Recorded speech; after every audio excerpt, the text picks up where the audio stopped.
Tiga rekomendasi penting yang perlu disampaikan kepada para teman-teman wartawan. Yang pertama adalah rekomendasi terkait dengan perkembangan atau situasi politik saat ini, terutama situasi yang terkait dengan pemilu presiden dan pemilu legislatif tahun depan. Inti rekomendasi kita adalah bahwa NU tidak tertarik untuk terlibat di dalam politik dukung-mendukung, bukan politik untuk mendukung satu nama atau satu partai. NU berpolitik berdasarkan nilai. Bagi NU yang penting adalah bukan siapa dan partai apa yang didukung, tetapi nilai apa yang hendak diperjuangkan. Politik adalah harus didasarkan kepada nilai-nilai kemaslahatan, keadilan, dan kesejahteraan.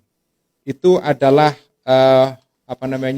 rekomendasi kita terkait dengan politik elektoral atau politik pemilu mendatang. Kemudian di dalam rekomendasi ini juga diputuskan beberapa pedoman berpolitik bagi warga NU. Kita merujuk kepada keputusan Muktamar NU pada tahun 1989 di Krapyak, di mana di dalam muktamar itu dirumuskan 9 pedoman berpolitik bagi warga NU. Secara ringkas saya akan bacakan. Pedoman itu adalah: pertama, politik bagi NU adalah bentuk keterlibatan warga negara dalam kehidupan berbangsa dan bernegara. Kedua, berpolitik haruslah didasarkan kepada wawasan kebangsaan untuk menjaga keutuhan bangsa. Ketiga, berpolitik adalah wujud dari pengembangan kemerdekaan yang hakiki untuk mendidik kedewasaan warga guna mencapai kemaslahatan bersama. Keempat, berpolitik harus diselenggarakan dengan akhlakul karimah sesuai dengan ajaran Ahlussunnah wal Jamaah. Kelima, berpolitik harus diselenggarakan dengan kejujuran, didasari moralitas agama, konstitusional, adil, sesuai dengan norma-norma dan peraturan yang disepakati. Keenam, berpolitik dilakukan untuk memperkokoh konsensus-konsensus nasional, bukan malah menghancurkannya. Ketujuh, berpolitik dengan alasan apapun tidak boleh dilakukan dengan mengorbankan kepentingan bersama dan memecah belah bangsa. Kedelapan, nah ini yang saya kira penting dan relevan saat ini, perbedaan aspirasi politik di kalangan warga Nahdliyin haruslah tetap berjalan dalam suasana persaudaraan, tawadhu, dan saling menghargai satu sama lain.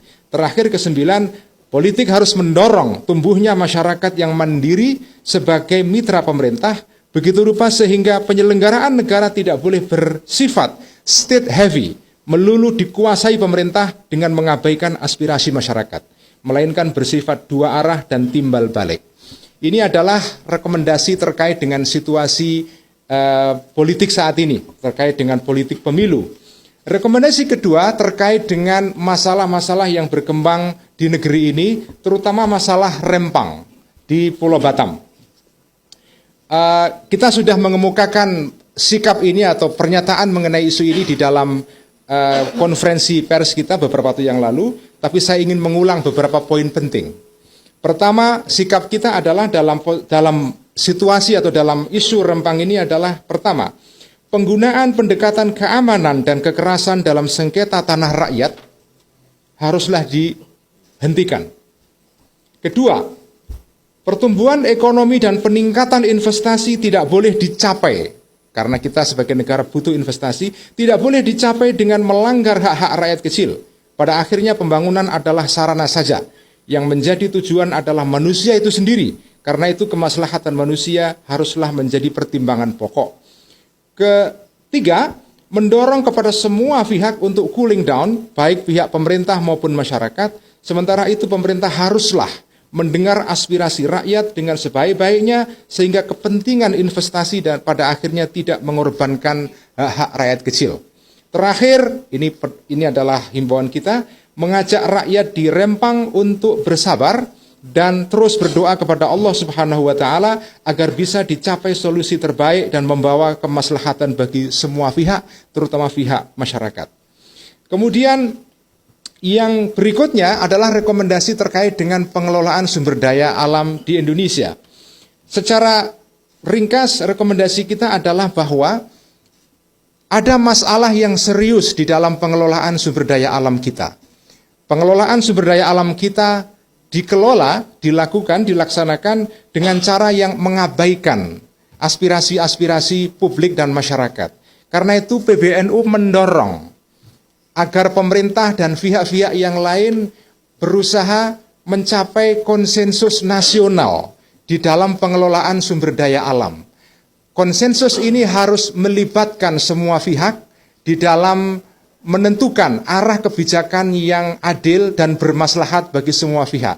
Tidak boleh pengelolaan sumber daya alam hanya didikte oleh satu kelompok saja, terutama kelompok yang menjadi penguasa modal.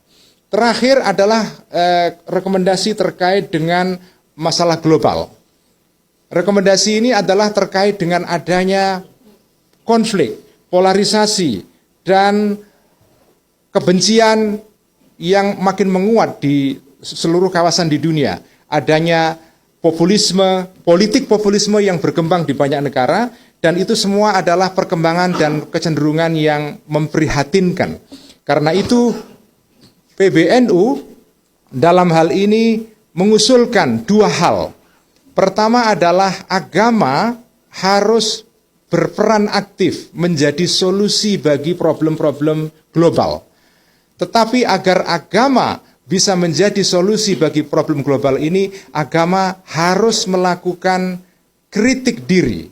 Karena ada pemahaman-pemahaman keagamaan yang menimbulkan konflik benturan identitas antara satu kelompok dengan kelompok yang lain. Sebelum agama menjadi sumber solusi bagi masalah dunia, agama harus melakukan pemahaman ulang terhadap ajaran-ajarannya, pemahaman-pemahamannya, tafsir-tafsirnya, begitu rupa sehingga pemahaman ini sesuai dengan kondisi sekarang. Dengan begitu agama akan memperoleh kepercayaan publik untuk menjadi sumber solusi bagi masalah global. Sekian, terima kasih. Wassalamualaikum warahmatullahi wabarakatuh.